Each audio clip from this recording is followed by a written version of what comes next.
ഓം gum ഗണപതേ നമ. അവിഘ്നമസ്തു.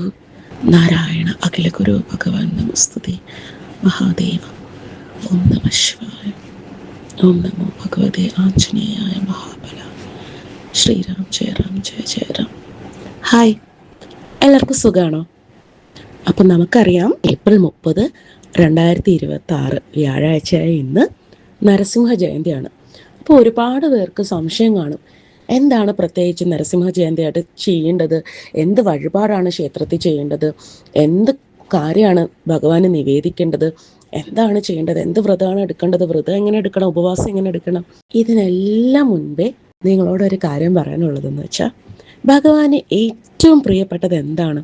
നരസിംഹമൂർത്തി ആർക്ക് വേണ്ടിയിട്ടാണ് അവതരിച്ചത്? തൻ്റെ നിഷ്കളങ്കമായ ഹൃദയത്തോടു കൂടി ഉള്ള ഭക്തനായ പ്രഹ്ലാദന് വേണ്ടിയിട്ടല്ലേ? പ്രഹ്ലാദൻ എന്ത് വ്രതമാണ് എടുത്തത്, എന്ത് ഉപവാസമാണ് എടുത്തത്, എന്തു വസ്തു കാഴ്ചവെച്ചിട്ടാണ് ഭഗവാനെ പ്രത്യക്ഷപ്പെടുത്തിയത്? ഒന്നുമല്ല, മനസ്സിലെ നിഷ്കളങ്കമായ ഭക്തി അല്ലേ? ഏറ്റവും പ്രധാനപ്പെട്ട കാര്യം എന്താണ്? ഭക്തി. നമുക്ക് ഭഗവാനോടുള്ള അതിര് കവിഞ്ഞ ഭക്തി, മനസ്സ് നിറഞ്ഞ ഭക്തി.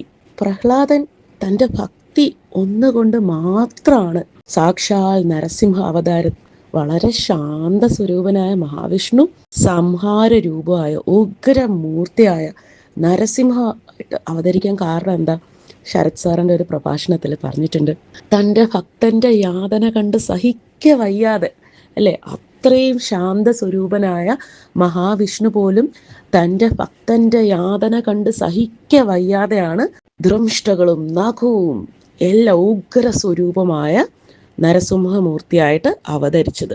ഒന്നാമതായിട്ട് നമ്മൾ എത്ര വ്രതമെടുത്താലും, എത്ര കഠിന വ്രതം എടുത്താലും, എന്തെല്ലാം വഴിപാട് ചെയ്താലും, എന്തെല്ലാം പൂജകൾ ചെയ്താലും, എന്തെല്ലാം അർപ്പിച്ചാലും, നമ്മളുടെ മനസ്സിൽ യഥാർത്ഥമായ ഭക്തി ഇല്ലെങ്കിൽ, ഭഗവാനോടുള്ള ഭഗവാനെ അങ്ങ് എൻ്റെ സർവവുമാണ്, ആ പറച്ചിലിൽ മാത്രമല്ല, നമുക്ക് എന്ത് വന്നാലും നമ്മൾ ആദ്യം എന്താ, നമ്മുടെ മനസ്സിൽ ഏറ്റവും കൂടുതൽ ആരെയാണോ നമ്മൾ സ്നേഹിക്കുന്നത് അവരെയാണ് നമ്മൾ ഓർക്കുന്നത് അല്ലേ? നമ്മുടെ മനസ്സിൽ എന്ത് വന്നാലും, എന്ത് ഇമോഷൻസ് വന്നാലും ഏറ്റവും കൂടുതൽ ഓർക്കുന്നത് നമുക്ക് ഏറ്റവും കൂടുതൽ ഇഷ്ടമുള്ള ആളെയാണ്. അപ്പോൾ നമ്മൾ ആ ഏറ്റവും കൂടുതൽ ഇഷ്ടമുള്ള ആള് ഭഗവാനാവുന്നതാണ് മനസ്സിലെ യഥാർത്ഥമായ ഭക്തി. അതായത് ഈ ലോക ജീവിതത്തിൽ മറ്റെല്ലാം നശ്വരമാണെന്നും ഭഗവാൻ എന്ന ചൈതന്യം, ഈശ്വരൻ എന്ന ചൈതന്യം ഒന്ന് മാത്രമാണ് പരമമായ സത്യം. അതാണ് എന്താണ് നീ പഠിച്ചത് എന്ന് ഹിരണ്യകശിപു ചോദിച്ചപ്പോൾ പ്രഹ്ലാദൻ ഒരു സംശയം കൂടാതെ പറയുന്നുണ്ട്, നാരായണൻ എന്ന പരമമായ സത്യത്തെയാണ് ഞാൻ പഠിച്ചത് എന്ന് ദൃഢമായി പറയുന്നുണ്ട്. അപ്പോൾ ആ ഒരു സത്യം ഉൾക്കൊണ്ട് എല്ലാത്തിനും ഉപരിയായി ഈ നശ്വര ലോകത്തുള്ള നമ്മളുടെ മോഹങ്ങളും വ്യാമോഹങ്ങളും നമ്മളുടെ ഇച്ഛകളും അല്ലേ, നമ്മൾ കുറച്ച് വർഷങ്ങളെ ഈ ലോകത്ത് ജീവിക്കുന്നുള്ളൂ. കുറച്ച് വർഷങ്ങൾ കഴിഞ്ഞാൽ നമ്മൾ ശരീരം വെടിയും, നമ്മുടെ ആത്മാവ് മാത്രമാവും. അപ്പം നമ്മൾ ശരീരത്തിൽ ചെയ്തതോ നമ്മൾ ഈ ലോകത്ത് ചെയ്ത് കൂട്ടിയ കാര്യങ്ങളൊന്നുമല്ല, നമ്മളുടെ ആത്മാവിൻ്റെ ശുദ്ധതയാണ്. നമ്മൾ ചെയ്ത നെഗറ്റീവ് കർമ്മം ഉണ്ടെങ്കിൽ ആ പ്രാരാബ്ധ കർമ്മം നമ്മൾ അടുത്ത ജന്മത്തിലോട്ട് കൊണ്ടുപോകും. നമ്മൾ ചെയ്ത പോസിറ്റീവ് കർമ്മം ഉണ്ടെങ്കിൽ അതിൻ്റെ നല്ല ഗുണങ്ങളും നമ്മൾ അടുത്ത ജന്മത്തിലോട്ട് കൊണ്ടുപോകും. പിന്നെ ഒന്നും വേണ്ട, ഭഗവാൻ മാത്രം മതി, എനിക്ക് ഈശ്വരനെ മാത്രം മതി എന്ന് പറഞ്ഞ് മനസ്സ് അടിയുറച്ച്, ദൈവവിശ്വാസത്തിൽ അടിയുറച്ച് നിൽക്കുന്നവർക്ക് ഈ പ്രാരാബ്ധ കർമ്മങ്ങളിൽ നിന്നും, ഈ സംസാര സാഗര കർമ്മവും ആ ഒരു ദുരിത കടലിൽ നിന്നും ഒക്കെ മോചനം കിട്ടി മോക്ഷം പ്രാപിച്ച് ഈശ്വരനിൽ അലിഞ്ഞു ചേരും. അതാണ് ചില സമയത്ത് നമ്മൾ എത്ര പേർക്ക് അങ്ങനെ മനസ്സിൽ നെഞ്ചിൽ തൊട്ട് പറയാമെന്ന് എനിക്കറിയില്ല. നമ്മൾ ഈശ്വരൻ്റെ മുന്നിൽ നിന്ന് പലരും പല കാരണങ്ങൾ കൊണ്ടാണ് പ്രാർത്ഥിക്കുന്നത് അല്ലേ? അമ്പലത്തിൽ പോകുന്നത്, വഴിപാട് ചെയ്യുന്നത്, പൂജാവിധികൾ ചെയ്യുന്നത്, എൻ്റെ ഈ ആഗ്രഹം നടക്കണേ, എനിക്ക് ആ ആഗ്രഹം നടക്കണേ. പക്ഷെ എത്ര പേര് ഭഗവാന്റെ മുന്നിൽ സ്വയം സമർപ്പിച്ചിട്ട്, എന്നെ തന്നെ ഞാൻ പൂർണ്ണമായിട്ട് സമർപ്പിക്കുന്നു എൻ്റെ ഭഗവാനെ പറഞ്ഞിട്ട്, എനിക്ക് ഒന്നും വേണ്ട, എനിക്ക് ഭഗവാന്റെ ആ ചൈതന്യത്തിൽ അങ്ങ് അലിഞ്ഞു ചേർന്നില്ലാതാവണം എന്ന് തോന്നുന്ന ലെവലിലുള്ള ആ ഭക്തി ഉണ്ടല്ലോ, അത്ര ശ്രേഷ്ഠമായ ഭക്തി വരുമ്പോഴാണ് നമ്മൾ ശരിക്കും ഈശ്വര ചൈതന്യം നമ്മുടെ ഉള്ളിൽ ഉണർത്തി ആ ഒരു ഭക്തി, അത്രയും സുപ്രീമായിട്ടുള്ള ആ ഒരു ഭക്തിയാണ് നമ്മളിൽ നിന്ന് ഭഗവാൻ പ്രതീക്ഷിക്കുന്നത്. ആ ഭക്തിയാണ് നമ്മളെ മോക്ഷത്തിലോട്ട് നയിക്കുന്നത്. അപ്പോൾ ഏറ്റവും പ്രധാനപ്പെട്ട ധർമ്മം, ഏറ്റവും മഹത്തായ ഉന്നതമായ ധർമ്മം എന്താണെന്ന് ചോദിച്ചാൽ ഭഗവാൻ തന്നെ അതിന് ഉത്തരം പറയുന്നുണ്ട്. ഭക്തിയാണ് ഏറ്റവും വലിയ ധർമ്മം. ആ ഭക്തിയിൽ തന്നെ എന്ത് സമർപ്പിക്കുമ്പോഴാണ് ഭഗവാന് ഏറ്റവും ഇഷ്ടം? സ്വയം സമർപ്പണം. എന്നെ തന്നെയും എന്നെ മുഴുവനായും എൻ്റെ ശരീരവും മനസ്സും ആത്മാവും എല്ലാം ആ പരബ്രഹ്മസ്വരൂപമായി ഈശ്വരനിൽ ഞാൻ സമർപ്പിക്കുന്നു എന്ന് പറഞ്ഞ് ഒരു സമർപ്പണ മനോഭാവത്തോടെ നമ്മളെ തന്നെ സമർപ്പിച്ച് പ്രാർത്ഥിക്കുമ്പോഴാണ് നമുക്ക് ഈശ്വരാനുഗ്രഹം ഉണ്ടാകുന്നത്. നമ്മൾ എന്ത് വഴിപാടാണ് ചെയ്യേണ്ടത്, എന്ത് വ്രതമാണ് എടുക്കേണ്ടത്, എങ്ങനെ വ്രതം എടുക്കണം, ഇതൊക്കെ നമുക്ക് ആഗ്രഹ സാഫല്യത്തിന് വേണ്ടിയിട്ട് നമ്മൾ ചെയ്യുമ്പോഴാണ് അല്ലേ പിന്നെയും നമ്മൾ ഈ സംസാര സാഗരത്തിൽ ഇങ്ങനെ മുങ്ങി താഴ്ന്ന് നമ്മളിൽ ഓരോ ഇച്ഛകളും ആഗ്രഹങ്ങളും മോഹങ്ങളും വ്യാമോഹങ്ങളും ഒക്കെ വന്ന് നമ്മളെ ഈ മായാലോകത്ത് പിടിച്ചു വെക്കുന്ന തരത്തിലുള്ള കാര്യങ്ങളാണ്. പക്ഷേ ശരിക്കും ഈശ്വരനാണ് മനസ്സിൽ, ഈശ്വരനെ മാത്രം മതി അല്ലെ. ഭക്ത പ്രഹ്ലാദൻ പറഞ്ഞതുപോലെ എനിക്ക് മറ്റൊന്നും വേണ്ട ഭഗവാനെ, നാരായണ എനിക്ക് അങ്ങേ മാത്രം മതി ഭഗവാനെ എന്ന് പറയുന്ന ഭക്തി. എനിക്ക് മറ്റൊന്നുമില്ലെങ്കിലും സാരമില്ല, എനിക്കുള്ളതെന്ന് ഞാൻ കരുതുന്നതൊക്കെയും ഞാൻ കൊണ്ടുവന്നതാണോ? അല്ല, എനിക്ക് ഈശ്വരൻ തന്ന ദാനമാണ്. ഈ ജീവിതത്തിൽ ഞാൻ എൻ്റേതെന്ന് കരുതുന്ന എല്ലാം എനിക്ക് ഈശ്വരൻ തന്ന ദാനമാണ്. എൻ്റേതായിട്ട് എനിക്കൊന്നുമില്ല. എൻ്റേതായിട്ടെന്ന് ഞാൻ കരുതുന്ന എന്നെപ്പോലും ഞാൻ ഈശ്വരന് സമർപ്പിക്കുന്നു. ആ ഭക്തി എല്ലാവർക്കും ഉണ്ടാകട്ടെ. പ്രഹ്ലാദസ്തുതിയിൽ അവസാനം ശ്രീശുകൻ പറയുന്നുണ്ട്, നരസിംഹമൂർത്തിയുടെ സൽക്കഥ കേൾക്കുകയും ഓർക്കുകയും ചെയ്യുന്നവരുടെ പാപങ്ങൾ സകലതും നശിച്ചു പോകും. പരിശുദ്ധമായ ഭക്തിയും മോക്ഷവും കൈവരും. മറ്റെന്ത് ചെയ്യാൻ പറ്റിയാലും പറ്റിയില്ലെങ്കിലും, വ്രതമെടുത്താലും വ്രതമെടുത്തില്ലെങ്കിലും, നിങ്ങൾ ക്ഷേത്രത്തിൽ പോയാലും ഇല്ലെങ്കിലും, എവിടെ ഇരുന്നാലും നമ്മളുടെ മനസ്സിൽ ഭക്തി നിറച്ചുകൊണ്ട് നരസിംഹമൂർത്തിയുടെ സൽക്കഥ കേൾക്കുകയും ഓർക്കുകയും, ഓർത്താലും മതി അല്ലേ, അത് കേൾക്കുകയോ ഓർക്കുകയോ ചെയ്യുന്നവരുടെ സകല പാപങ്ങളും നശിച്ചു പോകുമെന്നാണ് പറയുന്നത്. പരിശുദ്ധമായ ഭക്തിയും മോക്ഷവും കൈവരും. അതെ, നമ്മളിൽ പലരുടെയും പ്രശ്നം, നമ്മൾ ഈശ്വരനെ വിളിക്കുന്നുണ്ട്, പ്രാർത്ഥിക്കുന്നുണ്ടെങ്കിലും ആ പരമമായ ഭക്തി എന്ന ഭാവം നമ്മളിൽ വരുന്നില്ല. എന്താണ് ചെയ്യേണ്ട ഭഗവാന്? ആ പരമമായ ഭക്തി നമ്മളിൽ വരണമെങ്കിലും ഈശ്വരൻ്റെ അനുഗ്രഹം വേണം.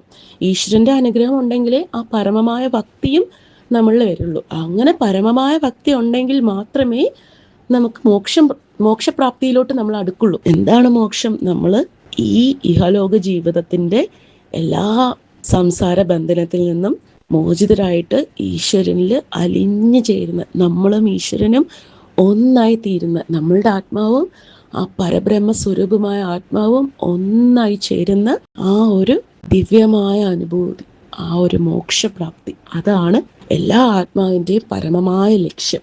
നമ്മളെല്ലാം അതിലോട്ടാണ് അൾട്ടിമേറ്റ്ലി അടുത്തുകൊണ്ടിരിക്കുന്നത്. നമ്മളെല്ലാവരും ആ കഥ കേട്ടിട്ടുണ്ടാവും അല്ലേ? ആ കഥ, നരസിംഹമൂർത്തിയുടെ അവതാര കഥ കേൾക്കാത്തവരായിട്ട് അങ്ങനെ അധികം ആരും ഉണ്ടാവില്ല.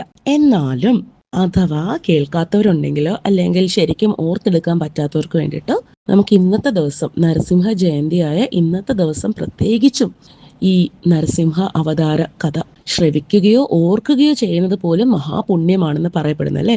എല്ലാ പാപങ്ങളിൽ നിന്നും മുക്തി ലഭിക്കുമെന്നും പരമമായ ഭക്തി ജനിക്കുമെന്നും പ്രഹ്ലാദസ്തുതിയിൽ പറഞ്ഞിട്ടുണ്ട്. അപ്പോൾ നമുക്ക് ഈ കഥ, ഹിരണ്യകശിപുവിൻ്റെ സഹോദരനായ ഹിരണ്യാക്ഷനെ മഹാവിഷ്ണുവിൻ്റെ വരാഹ അവതാരം വധിച്ചതിന് ശേഷം ഹിരണ്യകശിപുവിന് ഹൃദയത്തിൽ പ്രതികാരം ഇങ്ങനെ നീറി കത്തി, വിഷ്ണു നീ എവിടെയായാലും ഞാൻ നിന്നെ നശിപ്പിക്കും എന്നുള്ള ആ ഒരു ദൃഢപ്രതിജ്ഞ എടുത്തു. തൻ്റെ സഹോദരനെ വധിച്ച് മഹാവിഷ്ണുവിനെ ശത്രുവായി പ്രഖ്യാപിച്ച് മഹാവിഷ്ണുവിനെ തോൽപ്പിക്കാൻ വേണ്ടിയിട്ടാണ്, മരണമില്ലാതാകുവാനായിട്ട്, അതായത് തന്നെ ആർക്കും വധിക്കാൻ പറ്റരുത്, അപ്പോൾ ദേവന്മാരെ എല്ലാം യുദ്ധത്തിൽ തോൽപ്പിച്ചിട്ട് തനിക്ക് ദൈവത്തിന് തുല്യമാകാമെന്ന് വിചാരിച്ചിട്ടാണ് ബ്രഹ്മാവിനെ തപസ് ചെയ്തത്. വനാന്തരത്തിൽ നിശ്ചലമായിട്ട് നിന്ന് വർഷങ്ങളോളം തപസ് ചെയ്തു. ശരീരം ചിതലുകൾ കൊണ്ട് മൂടി, ഒരു ശ്വാസം മാത്രം. അങ്ങനെ ആ ഹിരണ്യകശിപുവിന്റെ തപസ്സിന്റെ ചൂടിൽ ലോകങ്ങൾ മൊത്തം വിറച്ചു എന്നാ പറയപ്പെടുന്നത്. അത്രയ്ക്കും കഠിന തപസ് ചെയ്ത് ബ്രഹ്മാവിനെ പ്രത്യക്ഷപ്പെടുത്തി. ബ്രഹ്മാവ് പ്രത്യക്ഷപ്പെട്ട് ചോദിച്ചു, എന്ത് വരം വേണം? അപ്പോൾ ആദ്യം പറഞ്ഞത്, എനിക്ക് അമരത്വം വേണം. ബ്രഹ്മാവ് പറഞ്ഞു, അത് പറ്റില്ല, ജനിച്ചു കഴിഞ്ഞാൽ മരണം എന്നുള്ളൊരവസ്ഥ ഉണ്ടാവും, അമരത്വം എന്നുള്ള വരം തരാൻ പറ്റില്ല. അപ്പം ഹിരണ്യകശിപു പറഞ്ഞു, ശരി, അങ്ങനെയാണെങ്കിൽ എന്നെ ആർക്കും വധിക്കാൻ സാധിക്കരുത്, അതായത് ദേവന്മാരാലും അസുരന്മാരാലും ഞാൻ വധിക്കപ്പെടരുത്. എന്നെ വധിക്കുന്ന ആള് മനുഷ്യനുമായിരിക്കരുത്, മൃഗവുമായിരിക്കരുത്, സമയം പകലും ആയിരിക്കരുത്, രാത്രിയിലും ആയിരിക്കരുത്, ഭൂമിയിലും വെച്ചിട്ട് എന്നെ കൊല്ലാൻ പാടില്ല, ആകാശത്ത് വെച്ചിട്ട് എന്നെ കൊല്ലാൻ പാടില്ല, കൊട്ടാരത്തിന്റെ അകത്ത് വെച്ചിട്ടും കൊല്ലാൻ പാടില്ല, പുറത്ത് വെച്ചിട്ടും കൊല്ലാൻ പാടില്ല, ഒരായുധം കൊണ്ടും എന്നെ കൊല്ലാൻ പാടില്ല. അങ്ങനെ ബ്രഹ്മാവ് ശരി ആയിക്കോട്ടെ എന്ന് പറഞ്ഞിട്ട് വരം കൊടുത്തു. ഒട്ടേനെ ഹിരണ്യകശിപു, ഞാൻ ചോദിച്ച വരം, ഇങ്ങനെയുള്ള ആർക്കാ എന്നെ കൊല്ലാൻ പറ്റുന്ന? ദേവനും അല്ല, അസുരനും അല്ല, മനുഷ്യനും അല്ല, മൃഗമല്ല, എന്നെ പകലും കൊല്ലാൻ പറ്റത്തില്ല, രാത്രിയും കൊല്ലാൻ പറ്റത്തില്ല, ഭൂമിയിൽ വെച്ചും കൊല്ലാൻ പറ്റത്തില്ല, ആകാശത്തിൽ വെച്ചിട്ടും കൊല്ലാൻ പറ്റില്ല, അകത്തും അല്ല, പുറത്തല്ല, ആയുധം കൊണ്ടല്ല. അപ്പം ശരിക്കും ഒരു അമരത്വത്തിന് തുല്യമായ വരം തന്നെയാണ് എനിക്ക് ലഭിച്ചത്. ഇങ്ങനൊരാൾ ഈ ലോകത്തില്ല. അപ്പൊ ശരിക്കും പറഞ്ഞാൽ എന്നെ ആർക്കും കൊല്ലാൻ പറ്റില്ല എന്ന് പറഞ്ഞ് തന്നെ അഹങ്കാരത്തോടെ ഞാനാണ് ഇനി ദൈവം എന്ന് സ്വയം അങ്ങ് പ്രഖ്യാപിച്ചിട്ട് ഹിരണ്യകശിപു എല്ലാവർക്കും പറഞ്ഞു, ശരി, ഇനി ഒരാൾ പോലും വിഷ്ണുനാമം ഉച്ചരിക്കരുത്. എല്ലാവരുടെയും ഒരുപാട് വിഷ്ണു ഭക്തരെയൊക്കെ ആക്രമിച്ചു, മഹാവിഷ്ണുവിന്റെ നാമം പോലും ഉച്ചരിക്കുന്നത് നിരോധിച്ചു. അങ്ങനെ അസുരന്മാര് ദൈവങ്ങളുമായിട്ട് യുദ്ധം ചെയ്തു, അല്ലെ, ഇന്ദ്രനെയൊക്കെ തോപ്പിച്ചിട്ട് അങ്ങനെ അങ്ങ് മതിച്ചു വാഴുന്ന സമയമായിരുന്നു. ആ സമയം ഹിരണ്യകശിപുവിന്റെ ഭാര്യ കയാതു ഗർഭിണിയായിരുന്നു. ഗർഭിണിയായ കയാതുവിനെ ദേവന്മാര് തട്ടിക്കൊണ്ടുപോയി. പക്ഷേ നാരദമുനി വന്നിട്ട് രക്ഷിച്ചിട്ട് ഒരു ആശ്രമത്തിലോട്ട് കൂട്ടിക്കൊണ്ടുപോയി. നാരദമുനി വന്നപ്പോൾ അവിടെ എപ്പോഴും ഓം നമോ നാരായണായ, നാരായണായ, നാരായണ നാരായണ എന്ന് പറഞ്ഞു തന്നെയാണ് നാരദമുനി എപ്പോഴും വരുന്നത്, അല്ലേ? മന്ത്രങ്ങളുടെ നാദം എപ്പോഴും ചുറ്റിനും ഓം നമോ നാരായണായ. നാരദൻ എന്നിട്ട് ഉപദേശിച്ചു കൊടുത്തു, സർവ്വവ്യാപിയായ ഈശ്വരനിൽ ശരണം പ്രാപിക്കുക, ദൈവസ്തുതികളൊക്കെ പറഞ്ഞിട്ട് നാരായണ നാമമൊക്കെ ചൊല്ലി. അപ്പം ഈ ഗർഭത്തിൽ കിടന്ന ചെറു ഹൃദയം ഇത് കേട്ടുകൊണ്ടിരുന്നു. അതാണ് നമ്മുടെ പ്രഹ്ലാദൻ. അങ്ങനെ പ്രഹ്ലാദൻ ജനിച്ചപ്പോൾ തന്നെ നാരായണ ഭക്തനായി മാറി. പിന്നീട് ഇങ്ങനെ ഭാര്യയും കുട്ടീനെയും വീണ്ടെടുത്ത് ഹിരണ്യകശിപു രാജ്യത്തിലോട്ട് കൂട്ടിക്കൊണ്ടുവന്നു. അപ്പം പ്രഹ്ലാദൻ കൊച്ചുകുട്ടിയായിരുന്നപ്പോൾ തന്നെ ഗുരുകുലത്തിൽ ചേർക്കാനുള്ള, നമ്മളിപ്പോൾ സ്കൂളിലൊക്കെ ചേർക്കാൻ നടക്കുക, ഗുരുകുലത്തിൽ ചേർക്കാനുള്ള സമയമായപ്പോൾ ശക്തി, അധികാരം, അസുരഗുണങ്ങൾ ഒക്കെ പഠിപ്പിക്കാൻ വേണ്ടിയിട്ട് വിട്ടു. പക്ഷേ അവൻ പഠിച്ച എന്തൊക്കെയാ? ശ്രവണം, കീർത്തനം, വിഷ്ണു സ്മരണം. എന്നിട്ട് പഠിച്ചത് മാത്രമല്ല, ചുറ്റിനുള്ള ബാക്കി കുട്ടികളെയും കൂടെ പഠിപ്പിക്കാനിരുന്നു. ഇത് സുഹൃത്തുക്കളെ, ജീവിതം നശ്വരമാണ്, ഇപ്പൊ തന്നെ ദൈവത്തെ സ്മരിക്കുക എന്നൊക്കെ പറഞ്ഞിട്ട് പ്രഹ്ലാദൻ ബാക്കിയുള്ളവരെയും കൂടെ, ആ ഗുരുകുലത്തിലുള്ള ബാക്കി കുട്ടികളെയും കൂടെ വിഷ്ണു ഭക്തരാക്കാൻ ശ്രമിച്ചു, നാരായണന്റെ മഹത്വമൊക്കെ പറഞ്ഞു കൊടുത്തിട്ട്. ഇതറിഞ്ഞിട്ട് ക്രോധം സഹിക്കാനാവാതെ ഹിരണ്യകശിപു, എന്താണ് നീ പഠിച്ചത്? അപ്പോൾ ഹിരണ്യകശിപു പറഞ്ഞു, പരമമായ സത്യം, നാരായണൻ എന്ന സത്യം, നാരായണ ഭക്തി. അത് കേട്ടപ്പോൾ സഹിച്ചില്ല. ഇങ്ങനെ വിഷ്ണുനാമം പോലും നിരോധിച്ച് തൻ്റെ രാജ്യത്ത്, അല്ലെ, എൻ്റെ ഏറ്റവും വലിയ ശത്രുവായ വിഷ്ണുവൻ, എൻ്റെ സഹോദരനെ കൊന്ന വിഷ്ണുവിന് എൻ്റെ മകൻ, എൻ്റെ സ്വന്തം മകൻ എന്താണ് ഈ ചെയ്യുന്നത്? നാരായണനാമം പറയുകയോ, ഇവനെ കൊല്ലൂ എന്ന് പറഞ്ഞിട്ട് ഒരുപാട് വിധത്തിൽ കൊല്ലാൻ ശ്രമിച്ചു. വിഷം കൊടുത്ത് കൊല്ലാൻ ശ്രമിച്ചു, പാമ്പുകൾ വഴി, ആനകൾ, പർവ്വതത്തിൻ്റെ ഇതിൽ എല്ലാം പരാജയപ്പെട്ടു. കാരണം എന്താ? പ്രഹ്ലാദൻ എപ്പോഴും ഓം നമോ നാരായണായ, നാരായണായ പറഞ്ഞ് അഗ്നിയിൽ പോലും ഇട്ടു. പക്ഷെ അഗ്നി പോലും സ്പർശിച്ചില്ല. അത്രയ്ക്ക് എല്ലായിടത്തും ഭഗവാൻ, അല്ലേ? ഭഗവാന്റെ കുട്ടിയായിരുന്ന ഭഗവാൻ തന്നെ സംരക്ഷിക്കും, നമുക്കൊരു സംരക്ഷണ വലയം തന്നെ തീർക്കും. പ്രഹ്ലാദന് ഭയം ഏതും ഉണ്ടായില്ല. കാരണം എന്താ? അത്രയ്ക്ക് അടിയുറച്ച ഭക്തിയും വിശ്വാസമായിരുന്നു. അങ്ങനെ ഒരു ദിവസം ദേഷ്യം വന്നിട്ട് ഹിരണ്യകശിപു ചോദിച്ചു, നിന്റെ വിഷ്ണു എവിടെയാണ് എന്ന് പറഞ്ഞു. അപ്പോൾ എവിടെയും എല്ലായിടത്തും ഉണ്ടെന്ന് പറഞ്ഞു. ഈ തൂണിലും ഉണ്ടോയെന്ന് വെച്ചു. തൂണിലിങ്ങനെ അടിച്ചു ഗത കൊണ്ട്. അപ്പം ഉണ്ട്. തൂണിൽ അടിച്ചപ്പോൾ എന്താ? പെട്ടെന്ന് തൂണ് പിളർന്ന് ഒരു ഗർജനത്തോടെ അർദ്ധ മനുഷ്യനും അർദ്ധസിംഹവുമായ സാക്ഷാൽ നരസിംഹമൂർത്തി വന്നത് എപ്പോഴായിരുന്നു? അതൊരു സന്ധ്യാസമയമാണ്. അപ്പൊ പകലല്ല, രാത്രിയല്ല. എന്നിട്ട് നരസിംഹമൂർത്തി ഹിരണ്യകശിപുവിനെ എടുത്ത് ഉമ്മറപ്പടിയിലിരുന്നു. അപ്പോൾ വീടിനകത്തും അല്ല പുറത്തും അല്ല, ഉമ്മറപ്പടിയിൽ, ആകാശത്തും അല്ല നിലത്തും അല്ല, മടിയിലിരുത്തിയിട്ട് ആയുധം കൊണ്ടല്ല, സ്വന്തം നഖങ്ങൾ കൊണ്ട് ഹൃദയം കീറിപ്പിളർന്ന് അങ്ങനെ വധിച്ചു. ഹിരണ്യകശിപുവിന്റെ അഹങ്കാരം നശിപ്പിച്ചു. എല്ലാവരും പറയുന്നു. അപ്പോൾ കുഞ്ഞു പ്രഹ്ലാദൻ മുന്നോട്ട് വന്നിട്ട് പറഞ്ഞു, പ്രഭു, ഞാനൊന്നുമല്ല, നീയാണ് എൻ്റെ എല്ലാം, എനിക്ക് മറ്റൊന്നും വേണ്ട, നാരായണ ഭഗവാനെ അങ്ങേ മാത്രം മതി എന്ന് പറഞ്ഞു. അപ്പോൾ നരസിംഹമൂർത്തിയുടെ അഗർജനൊക്കെ ശാന്തമായിട്ട് പ്രഹ്ലാദനെ മടിയിരുത്തി അനുഗ്രഹിച്ചു. ഇതാണ് സാരാംശം. ഈ നരസിംഹമൂർത്തിയുടെ അവതാര കഥ കേൾക്കുകയോ ഓർക്കുകയോ ഇന്നത്തെ ദിവസം ചെയ്യുന്നത് ഏറ്റവും ഉത്തമമാണ്. അപ്പം നിങ്ങൾക്ക് ഒന്നും ചെയ്യാൻ പറ്റുമെങ്കിലും മനസ്സിൽ നാരായണ അല്ലേ, അല്ലെങ്കിൽ ജപമായിട്ട് ജപിക്കണമെന്നുള്ളവർക്ക് ഓം നമോ ഭഗവതേ നരസിംഹായ എന്ന് 108 രൂപയോ അല്ലെങ്കിൽ എപ്പോഴാണെങ്കിലും ഓം നമോ ഭഗവതേ നരസിംഹായ എന്ന് ജപിക്കുകയോ, ഇനിയിപ്പം പീരിയഡ്സോ പുലവാലയമോ അങ്ങനെ എന്തെങ്കിലും ഓം ചേർത്ത് ജപിക്കാൻ പറ്റില്ല, നാരസിംഹ വപുഷേ നമ, നരസിംഹമൂർത്തിയെ നമ, അങ്ങനെ ജപിക്കാം. പിന്നെ നരസിംഹ മന്ത്രമുണ്ട്. ഉഗ്രം വീരം മഹാവിഷ്ണു ജ്വലന്തം സർവതോമുഖം നൃസിംഹം ഭീഷണം ഭദ്രം മൃത്യോർമൃത്യം നമാമ്യഹം. ഇതിൻ്റെ അർത്ഥം എന്താണെന്ന് വെച്ചാൽ ഉഗ്രം എന്ന് വെച്ചാൽ അതിശക്തനും ഭയങ്കര സ്വരൂപനും, വീരം പരാക്രമശാലിയും ധീരനും, മഹാവിഷ്ണുവിൻ്റെ മഹത്തായ